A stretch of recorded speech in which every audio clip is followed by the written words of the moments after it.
E aí, gente linda, ó, o papo continua, é sério. Falaram que é estilo Pablo Marçal aqui, com jejum de água e porque comida mesmo a gente só vai comer depois que acabar o Conversas Pastorais aí.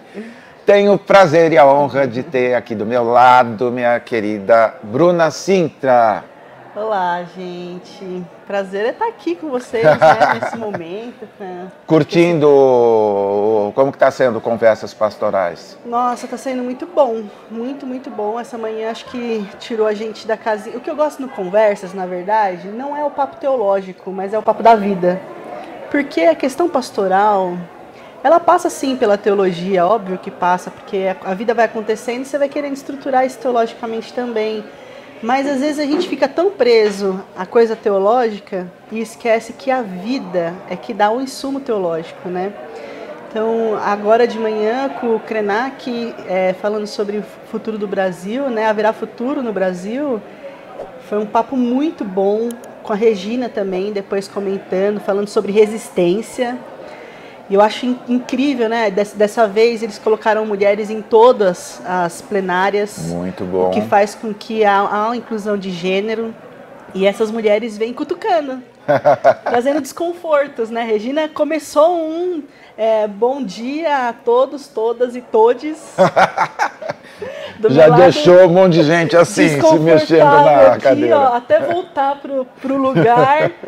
Mas eu acho que Conversas Pastorais têm se dedicado a isso, a trazer um pouco de desconforto para tirar os pastores desse lugar confortável que vai se construindo em suas comunidades e vai esquecendo que outros grupos, outros pensamentos vão ficando de fora dessa construção. E eu acho que trazer Krenak aqui, ou trazer ontem, né, o Dória, um ateu, já chegou falando, gente, obrigada por esse espaço, eu sou ateu. E você fala, que legal. Quando que um pastor ia lá parar 2 horas para escutar um ateu? Louco. Né? Ou um indígena, né? Apesar de ser uma pessoa importantíssima para o nosso país, acaba que no meio evangélico as pessoas que são importantes para o país, se não tiverem a mesma religião, são escanteadas de serem ouvidas, e deveriam ser, porque fazem parte da nossa vida, do cotidiano brasileiro, né? Então, você usou uma expressão, Bruna, resistência. Nesses tempos assim, que a gente achou que agora não tem mais o gabinete do ódio, tá? Não tem o gabinete do ódio, e daí vem o Pablo Marçal com as redes mega turbinadas e tal. Assim, a gente não tem descanso nenhum dia. A gente não tem descanso. Como resistir num país no qual a gente, pelas eleições aí, o PL foi o partido que mais elegeu prefeitos, o fundo partidário, assim, uma excrescência que turbinou um monte de gente maluca de direito. O vereador mais votado de São Paulo é um maluco que a principal bandeira dele, o meu primeiro projeto é proibir mulheres trans de usar banheiro feminino. Como resistir quando a gente olha assim do lado e fala, parece que a gente está meio na bolha? Olha, resistir para mim é um processo de pequena a grande, assim, sabe?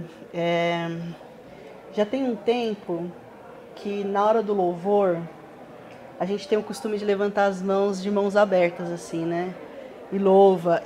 Para mim esse momento, eu tenho que voltar um pouco, né?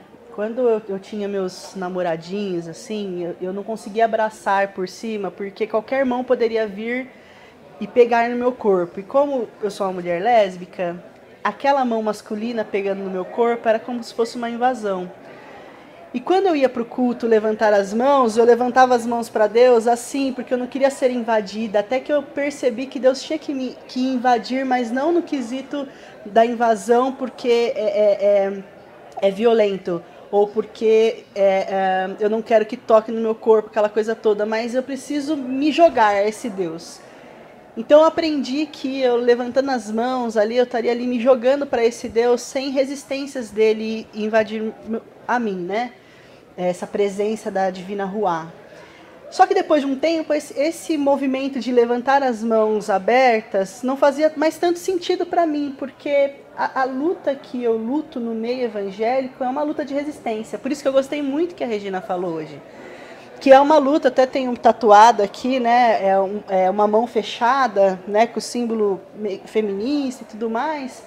E hoje eu adoro mais a Deus quando eu levanto as minhas mãos de mãos fechadas, porque eu sei que com o meu Deus eu estou em luta a inclusão no meio evangélico. Então, é um ato simples que para mim é resistência. Levantar a mão no meio de uma igreja, levantar a mão, eu sendo uma mulher lésbica, no meio de uma igreja, é um ato de resistência, porque enquanto as pessoas dizem que eu não posso ter Deus, eu digo, meu Deus está comigo na minha mão levantada. Ao mesmo tempo, do pequeno ao grande, porque ao mesmo tempo que elegemos, né, infelizmente, São Paulo elegeu lá um candidato do PL, foi o mais votado, sim, também elegemos uma mulher trans, entre a quinta mais votada, se eu não me engano, sim, que é a Amanda Pascoal, que faz uma luta, porque nem toda pessoa trans eleita ou candidata faz uma luta a favor da comunidade, sim, LGBT. E hoje eu entendo, eu tenho pessoas assim que eu amo, por exemplo, Marina Silva, amo.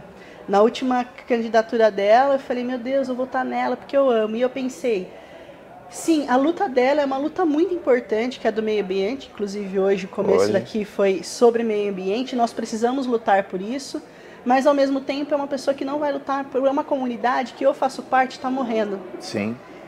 Então, a minha resistência também está no voto, quando eu voto em pessoas conscientes que vão lutar por mim, né, politicamente, enquanto eu faço essa luta no âmbito religioso por outras pessoas. Eu digo que o preconceito no nosso país ele está alicerçado em alguns pilares. Alguém está batendo no pilar político para destruir esse preconceito e dar estrutura para as pessoas. Alguém está batendo no pilar social, de incluir pessoas LGBTs no meio organizacional e dando pão, né? Dando sim, saúde, dignidade. Mas quem está batendo no pilar religioso, que é um pilar forte do preconceito, muito, sabe? Então, resistência para mim é resistência do pequeno ao grande, é o resistir dentro de uma igreja, levantar as minhas mãos e dizer, eu posso adorar a um Deus que me criou, né? A um Deus que celebrou a minha criação e falou, uau, criei algo muito bom, Bruna, mulher lésbica. ao grande, ao votar. Me ocorreu aqui, você falou sobre, nessa terceira edição, a representatividade feminina. Eu já conversei com várias das mulheres lindas e queridas que passaram lá pela plataforma. Será que a quarta ou a quinta edição a gente vai ter pastoras lésbicas lá em cima, pastores LGBT? Porque quanto tempo leva, será, para isso? Vou fazer um bolão aqui pra galera. Vamos pôr um bolão aqui. A minha expectativa é que só no 15º, 20º encontro pastoral é que isso aconteça. Por vários motivos. O primeiro motivo é que o que eu enxergo, eu posso estar muito errado no que eu vou falar, as pessoas que vêm por conversas pastorais, que são do ambiente religioso, elas têm um grau acadêmico. Não só teológico, mas um mestrado, né? Um pós-doutorado ou um doutorado. E ela tem uma vivência pastoral. Plural e de sucesso, que não significa igreja grande. Tem igrejas que são menores, mas sim, que são um sucesso de divulgar o cristianismo. Essas pessoas são convidadas. Fora essas pessoas, são aquelas que são muito bem colocadas na nossa sociedade, como Krenak, como Dória. Né? Como no ano passado também veio um ateu, esqueci o nome dele, jornalista. Então, essas pessoas participam. A comunidade LGBT, primeiro precisou viver, ter condição para ganhar o pão. Então, eu com 40 anos agora, que estou terminando a minha teologia. Então, dentro dessa lógica, que aí é o meu ponto de vista, aqueles que são acadêmicos não têm a vivência da igreja comunitária pastoral, apesar de ter a vivência com a comunidade LGBT, não tem a vivência pastoral, e aí há uma dificuldade. Então, eu não acredito que há uma disruptura de trazer, por exemplo, Ana Esther, que é uma acadêmica incrível, mas que é uma potência que é uma disruptura muito grande. Então, é muito mais fácil trazer um ateu político, que não vai falar de religião, do que trazer Ana Esther. Entendi. Né?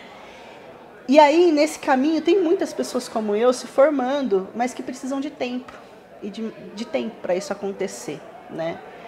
E precisa de tempo da comunidade pastoral, vamos dizer assim, né, desse grupo pastoral, quebrar as barreiras ao ponto de não destruir aquilo que está sendo construído dessas conversas pastorais, colocando um pastor ou uma pastora LGBT, e que pode fazer com que metade disso pare de vir, né?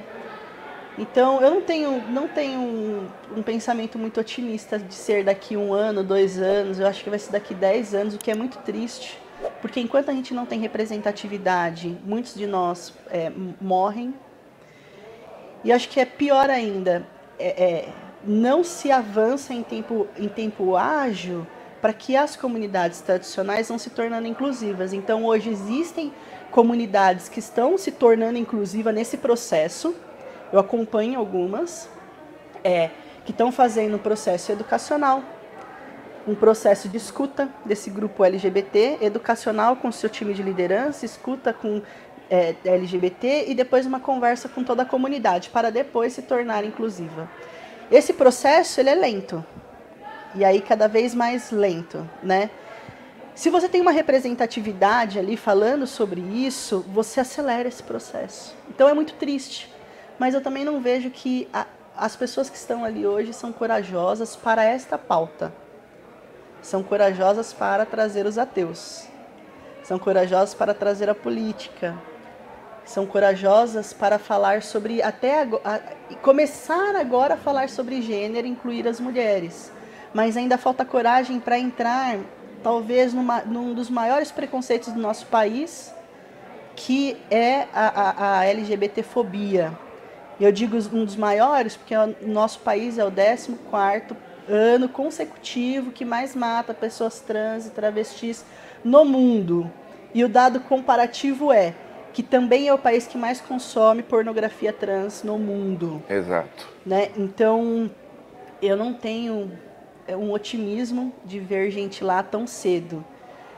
Mas tenho uma esperança e oro para que isso seja rápido, porque uma alavanche dessas igrejas iriam acontecer muito mais rápido e mais pessoas iriam descobrir um evangelho inclusivo e não um evangelho de reversão, que mata a gente. Nós vimos agora o caso da Letícia / Taylor, que a gente já nem sabe como chamar. Chama como? Porque a Letícia fez o processo de reversão e pediu para ser chamada de Taylor. E se eu respeito como a pessoa quer ser chamada quando ela passa por transição, eu preciso também respeitar quando ela, de forma talvez ali enganosa religiosamente, volta, ou quer dizer, se a gente já nem ainda sabe o nome disso. Mas quando você vai olhar um caso desse, eu fui fazer eu não sou de stalkear, mas dessa vez eu stalkeei. E a quantidade de pessoas que passaram por reversão por conta de um Deus, porque ama tanto a Deus, assim, de uma forma tão incondicional, que vai lá e se destrói. Bruna, a gente precisa estar preparado, porque isso está acontecendo de uma maneira bem forte nos Estados Unidos. Tem um lobby assim intenso para proibir qualquer tipo de tratamento até a idade X. Tudo que fizeram tipo em relação ao aborto, essa é uma das bolas da vez, tentar, assim, o alvo hoje principal da luta moral nos Estados Unidos é a população trans. E aqui no Brasil, alguns dos políticos importam essas pautas. E essa coisa, assim, ontem mesmo, alguém me contou de alguém que fez a destransição, outro veículo chamou de detransição, não sei nem se tem S ou se não tem, porque é algo meio, pra gente, meio novo, mas que está acontecendo. A hora que apareceu aquela excrescência lá, inclusive depois vestido de mulher, lá o pastor que está pagando para as pessoas fazer isso, e tem político financiando para tirar os seios, para fazer... Então, e são pessoas, você deve ter visto, assim, extremamente frágeis, vulneráveis do ponto de vista social. É gente que, assim, como que eu diria, é uma prostituição em que o corpo, de alguma forma, também está sendo usado. Você pode tirar aqui, então nós vamos te dar isso, vamos fazer isso. Então, sim, um horror. E ontem me contaram de alguém que falou, não, eu fiz a destransição porque entre o cenário de sofrer o estigma de ser uma mulher trans, eu prefiro então ser um homem gay e que vou ser infeliz também, porque dos dois jeitos eu sofro. Ou seja, a gente está assim, dando opções, todas elas que conduzem à morte, vamos dizer assim. Ninguém está dando vida, ninguém está... Então, esse preconceito, você tem toda a razão, assim, é uma coisa assim que envergonha assim, o nome de Jesus, o Evangelho de Cristo, isso é uma coisa horrorosa. Eu estava conversando ontem com a Odja, que inclusive vai estar aqui à tarde, e eu estou muito na expectativa dela, eu acho que ela vai ser a cereja do bolo, eu chamo ela de minha musa teológica, ela e a Karen, né? Então as duas juntas, minhas musas teológicas maravilhosas, assim, né? Estava conversando com ela e ela trouxe um pensamento que eu achei muito interessante, que é o movimento progressista, ela não usou a palavra progressista, mas essas igrejas de acolhimento a pessoas LGBTs, né, que entendem a diversidade, que de fato fazem a inclusão da diversidade, né, que tentam fazer um trabalho de identidade de gênero, ainda são igrejas, esse movimento ainda é muito frágil. É muito fragilizado. E qualquer alavanche que vier do tradicionalismo, do conservadorismo, do fundamentalismo, pode passar por cima e destruir, porque é muito frágil. Então você vê, né, essas destransições financiadas. Por quê? Porque precisa ter um troféu para dizer, olha como nós conseguimos, isso aqui era uma manifestação do pecado ou do diabo ou qualquer coisa assim, e nós conseguimos. Tá, mas por trás disso tem alguém sendo financiado para ter vida, para ter o básico, que é comer e viver.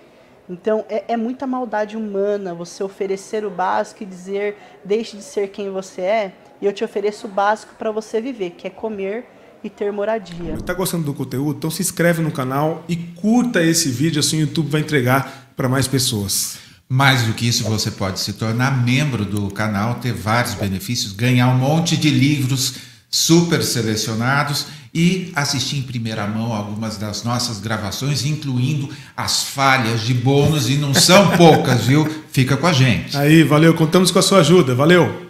Bruna, bem cá entre nós, assim, vou falar bem baixinho, assim, às vezes eu vejo assim também em igrejas que, primeiro, é lindo todas as igrejas que se abrem, que começam um processo de inclusão, alguma coisa, mas às vezes eu vejo assim, olha aqui, temos gay, ó, tem uma pessoa trans que vem aqui uma vez por mês, assim, como se a luta é escondida em torno de você rotular ou exaltar, olha que igreja aberta, que igreja moderna que a gente tem. Ou seja, o estigma às vezes acaba acontecendo até por quem está acolhendo, não é isso? Olha, é muito difícil criticar quem de alguma forma é um aliado. Sim. Por isso que eu pensei na hora de... Porque essa questão surgiu em alguns outros papos aqui, porque hoje eu estava falando com um menino do movimento negro, eu falei, olha, se eu estivesse te entrevistando e eu falasse o que eu vi alguém falando esses dias, me enfrente, proteste, não fala assim, nossa, ele também ajuda a gente de vez em quando. Não baixe o seu tom de voz. Falei isso para um ativista agora há pouco, porque assim, parece que talvez aquele texto bíblico lá de cair as migalhas da mesa, não, mas a gente recebe ali assim, a gente quer o banquete. Não queremos mais migalha, não. Obrigado. Estamos cheios das migalhas. Eu digo que é difícil criticar quem quem aparentemente ou é de fato um aliado, porque parece que a gente vai se distanciando. Eu acho que o maior mal nosso na igreja inclusiva é literalmente ser desunido. Aliás, no movimento LGBT, a comunidade LGBT, são poucos movimentos organizados, né? Existem movimentos muito bons, movimentos que fazem muita diferença, mas nós poderíamos ter muito mais movimentos organizados. Nesse sentido, o movimento negro ele é muito mais organizado e o movimento feminista é muito mais organizado que o movimento LGBT, né? E existe o movimento LGBT para fora da igreja que é organizado, para dentro nenhum. Você tem uma coisa ou outra que acontece esporadicamente, porque a pessoa ali também está tentando sobreviver, né? E as igrejas inclusivas no nosso país também são igrejas que têm muitas rixas, porque saíram de muitas ali divisões. Eu acho, inclusive, que a divisão é até de Deus, né? Porque em Atos, se o povo não fosse perseguido, não espalhava, entendeu? E se as coisas não estivessem acontecendo, a gente precisa de muitas igrejas inclusivas com jeitos diferentes de acontecer para que... tem gente que não consegue estar numa igreja pentecostal. E se só tiver igreja inclusiva pentecostal, essa pessoa não vai ser acolhida. Ela precisa estar num lugar que passe mais pela racionalidade, vamos dizer assim, né? Só que eu acho muito feio é quando a nossa pauta se torna um chaveirinho, ou a nossa pauta se torna apenas um processo de marketing gospel para dizer que a igreja é progressista. E aí, dentro da igreja, não há nenhum movimento que, de fato, repense. Então, assim, eu tenho as minhas ressalvas pelas igrejas que estão se tornando inclusivas e demoram, mas elas estão pensando em como, quando se tornar inclusiva, isso ser de fato um acontecimento. E não ser vamos dizer, Temos até pastor gay. Uma escolha de um nicho. Não, olha, nós escolhemos... Não, e outra, não é para voltar depois, é para ser definitivo um processo. Nesse sentido, por exemplo, eu acho que a comunidade Êxodo, que é ali do Enéas e da Karen, tiveram um movimento muito bom, porque eles fizeram um processo educacional, né, com as lideranças, fizeram uma conversa ali com a comunidade. Hoje mesmo estava citando testemunho de 2 meninas que, quando chegaram na comunidade, já foram abraçadas. Tipo, mas espera aí, você vai levar eu e minha namorada junto com os seus filhos? Eu não vou dar um mau exemplo? Tipo, não, isso não me importa. Por quê? Porque a comunidade já está pronta. Putz, lindo. Isso não é um chaveiro, isso é uma realidade de comunidade inclusiva. Então, as comunidades que apenas dizem levianamente, sou inclusiva, mas não repensam toda a sua lógica e não repensam de forma educacional a sua comunidade, porque precisa ser eu gosto de dar aula, né? Então precisa ser educacional, você precisa sentar com as pessoas e fazer letramento LGBT, e discutir gênero, e discutir os textos, que não é só isso, os textos de terror, mas não é só isso, mas precisa passar por perguntas importantes. Acho que ontem, teve uma senhora, eu esqueci o nome dela, uma senhora negra, esqueci o nome dela, que ela falou assim, quanto mais você é para a diversidade, mais elástico você tem que ficar e mais desconforto você vai ter. E mais problemáticas, e aí hoje fechando com a Regina, mais problemáticas com a diversidade você vai ter. Então o que não era um problema, agora vai ser. Então colocou a cota. Chegou pessoas negras, né, ou deficientes na faculdade, eles vão fazer perguntas que nunca ninguém fez, porque isso não era da experiência deles. Então, a hora que a pessoa LGBT entrar na igreja e ela questionar o binarismo, o que as pessoas vão dizer? Ou elas vão repensar ou elas vão recriminar? Não, você já tá aqui, ó, tá bom. A gente não precisa repensar. Fica quietinho, ó, você já está aqui, ó. Comporte-se. Já tá bom. Mas igreja inclusiva é repensar, e repensar não é mudar. Repensar, como foi também dito ontem, que eu gostei muito pelo Kenner, que é quando eu encontro com o diferente, tem 2 opções, né? Ou eu de fato perceber que o meu pensamento não é legal, ou de fato eu perceber que o meu pensamento é real. Sim, e isso me dá a força de falar, olha, não, eu acredito nisso mesmo, que é muito diferente de você, justamente por conta dessa diferença. E quando entram as pessoas LGBTs nas igrejas, vai questionar 1000 coisas. Dessas 1000 coisas, muitas precisam ser mudadas.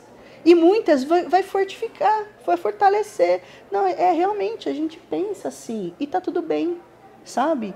O que não tá bem é continuar uma lógica onde o domínio está sempre no homem branco, onde as oportunidades estão sempre no casal bem-sucedido como casal de propaganda de margarina, né? Porque essa lógica religiosa que a gente vive, né? Tá aí. E quando vier uma mulher travesti, gorda da periferia, que perpassa por vários preconceitos, como a gente vai lidar com isso? A igreja vai sempre dar uma bolsa para que ela estude? Porque se a igreja quer ser inclusiva, vai precisar formar essa pessoa sem ela investir R$1 na igreja. Enquanto o outro que tem condições de investir, vai investir para que isso não pare e para que essa aqui consiga chegar neste lugar, né? Então, é repensar o critério de qual que é o valor dessa conferência. Eu tenho condições de pagar, mas quem não tem e não está aqui? Como é que a gente faz esse processo acontecer? É inclusão, é cota. Vamos pôr cotas nas nossas igrejas, nos nossos cursos, para formar essas pessoas, não para catequizar. Porque essas pessoas, quando entrarem num processo de curso, vamos dizer assim, vão ter perguntas que vão fazer o curso mudar. Ó, a frase que o Robson usou hoje aqui é educar para emancipar.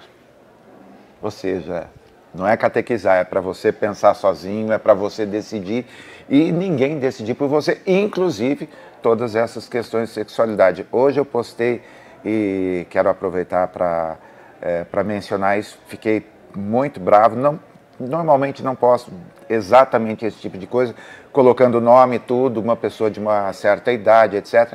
Mas um pastor que, numa mesa, um pastor presbiteriano, bem conhecido, professor de seminário, tem uma boa reputação, pai de um outro pastor também conhecido, dizendo que a gente deve pegar a Bíblia para atirar nos LGBTs, que tem que joga a Bíblia neles, porque para ver se com muita Bíblia se a gente acaba.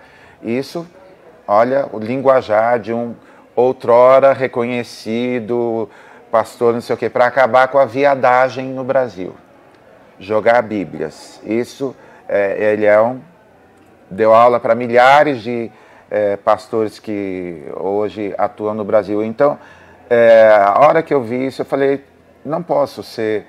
não crie um ambiente de rixa, porque às vezes não olha a idade. Não olho a idade, não olho nada, porque seu filho, o pessoal que postou isso daí, ninguém teve. Então, olha, meio igual Zagalo, vão ter que engolir as nossas perguntas, as nossas ponderações, e elas nem sempre vão ser assim com a doçura e com a voz super suave da Bruna. A gente, mesmo com cada um com o seu estilo, a gente vai continuar brigando, porque é a única forma de responder positivamente à questão desse progresso, desse congresso. Haverá futuro? Haverá, se a gente permanecer na resistência. Se a gente permanecer na resistência. Eu ainda não vi essa notícia, mas vai chegar para mim em algum momento. Você vê lá no meu Instagram, tá lá. Eu não vi essa notícia, mas é muito triste como as pessoas usam um instrumento, que é a Bíblia, que deveria gerar vida, para fazer o inverso e gerar morte. Assim, só essa lógica, para quem anda ao redor dessa pessoa, já não deveria ser uma lógica aceitável. E aí, recitar a frase do Martin Luther King, o problema não está no grito dos maus, mas no silêncio dos bons. E tem muita gente boa ao redor dessa pessoa, provavelmente, que não consegue nem fazer a leitura de que a Bíblia virou uma arma de morte e não um veículo de vida, né? Então, olhar por essa lente, você vai poder validar o que você quiser. Pela lente da morte, você vai validar o que você quiser na Bíblia, porque o que tem mais na Bíblia é guerra. É gente matando gente, é irmão matando irmão. Você vai ver reis que hoje a gente aplaude, fala rei Davi, maravilhoso, assassino, estuprador, né? Você vai ver Paulo, que matava um monte de gente e depois converteu. Então, Moisés, assassino. Com a lente da morte, você vai ler a Bíblia como uma arma que você mira em alguém e atira, para que essa pessoa morra mesmo. O que você quer mesmo é que ela vá para o inferno. Porque esse é o seu desejo. Não é que as pessoas sejam salvas, é que elas vão para o inferno mesmo. Quando você tira a lente da morte e põe a lente da vida, aí você já observa que a maldade humana ela é tamanha e que Jesus veio para reconfigurar esse mundo, né? Como o Ed disse hoje, para trazer vida, para trazer amor. Infelizmente, aí eu vou falar sempre da parte que me cabe, a comunidade LGBT foi tão massacrada pelas pessoas com a Bíblia na mão, que a maioria delas abandonaram a paixão pela leitura bíblica. E fazer as pessoas se reapaixonarem pela leitura bíblica não é um processo de um dia. Uma pessoa hétero, cis, normativa entrar na igreja e alguém falar para ela que ela está salva em nome de Jesus, ela acredita na mesma hora. Uma pessoa LGBT que entra na igreja e a pessoa fala, você está salvo em nome de Jesus, pela graça de Jesus, ela vai demorar 1 ano, no mínimo, eu digo pelas minhas experiências, 1 ano de caminhada para dizer, agora eu me sinto salva. Olha, 1 ano, para se sentir pertencente a um reino de Deus, assim, a ser amado por Deus. Por quê? Porque essa pessoa foi massacrada pela Bíblia, né? O meu trabalho e a minha paixão de vida é fazer com que as pessoas LGBT se reapaixonem pela Bíblia. Lindo, e façam perguntas para a Bíblia e para as pessoas que incomode mesmo, né? E que viva o amor de Deus também através das Escrituras, porque nos foi roubado, captado, assaltado, né? E isso também é direito nosso, né? Então, para essa pessoa que quer tirar a Bíblia, espero que a Bíblia abra aberta no colo de um LGBT, ele leia e ele fala, meu Deus, Jesus morreu por mim, porque se eu faço parte desse mundo, todo aquele que nele crê será salvo. Se ele ler isso, para mim, e internalizar isso. Agora, isso é um lado dos oprimidos. Agora, eu que estou tentando lutar, eu quero debater com essa pessoa, porque eu não consigo ter paciência, entendeu? As pessoas dizem, precisa ter paciência, não dá para ser assim, é ferro e fogo. E sabe o que eu faço? Quando eu faço esse tipo de post, eu marco a pessoa. Aí o pessoal fica... Marquei a pessoa lá para as pessoas verem que não é assim. E para ele saber que a gente está dando visibilidade para isso. Sabe qual é a minha maior dor? É que isso vai tendo visibilidades, né? Esses escândalos vão tendo visibilidade e vão tateando ainda mais essas pessoas que são preconceituosas e dizendo, tá vendo, é isso aí, mais gente pensa como a gente, vamos se levantar. E essa turma está se levantando porque eles são uma grande turma. E a visibilidade de mulheres feministas, de grupos LGBTs cristãos, não acontece. Olha... É difícil. Você que me segue, que deixou comentário lá no post, estou amando, tem dezenas de comentários, praticamente todos, não me lembro de ter visto um comentário sequer apoiando o cara. Então, e uma coisa que me ocorreu aqui enquanto você falava, Bruna, você não está lá ou não tem nenhuma teóloga LGBT lá em cima falando sobre essa questão, mas você está aqui usando... o nosso espaço e a nossa audiência para transmitir a sua mensagem, o seu recado. Então, de alguma forma, assim, agora eu alterno o bravo com a poliana, assim, eu vou alternando. A gente tem coisas para celebrar, sim, esse espaço, essa audiência que a gente tem, essas pessoas que também têm um monte de dúvidas, sim, e estão sempre conversando com a gente, sugerindo convidados. Então, vamos terminar para cima aí. Lembrei do profeta Gilberto Gil, aí você falou da lente do ódio, é pela lente do amor que a gente está aqui hoje. Bora celebrar, tem bastante coisa para celebrar. Sabe o que é gostoso de celebrar? É que hoje eu posso circular nesse espaço. Então... Muita gente conhece a minha história, eu não estou lá em cima, mas estou nas rodas.